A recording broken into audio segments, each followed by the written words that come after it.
नमस्ते प्रणाम हर हर महादेव। स्वागत बरुआ सबके हमारे पीकेपी भोजपुरी यूट्यूब चैनल में।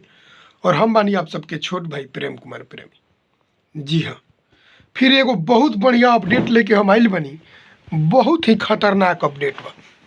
जी हाँ, रउआ सबके बीच बहुत ही ज़बरदस्त अपन चर्चित कलाकार भाई खेसारी लाल यादव जी के बारे में फिर से आज बात करे वाला बानी। बहुत ही ज़बरदस्त गाना रिलीज कल गई बा।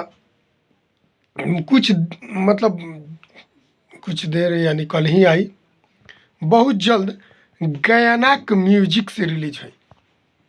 गणनायक म्यूजिक से वो गाना के रिलीज कल जाई। और कुमार सोनू यादव के प्रस्तुति बा। गणनायक म्यूजिक कुमार सोनू यादव के प्रस्तुति देवरा डाले दलानी में।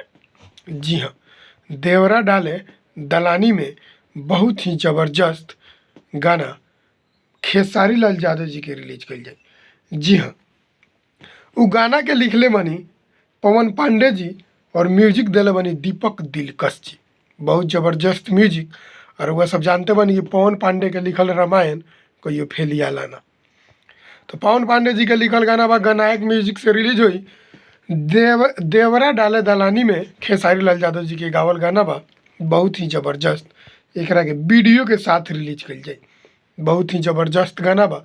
रउआ सब सुनियो, ढेर सारा प्यार आशीर्वाद दियो, ढेर सारा शेयर करी। गणनायक म्यूजिक से ही गाना के रिलीज कल जाई। देवरा डाले दलानी में बहुत ही ज़बरदस्त गाना बा। रउआ सब खेसारी लाल यादव जी के गाना जैसे प्यार दुलार आशीर्वाद दे, ऐसा ही गाना के हिट पे हिट करावे के बा।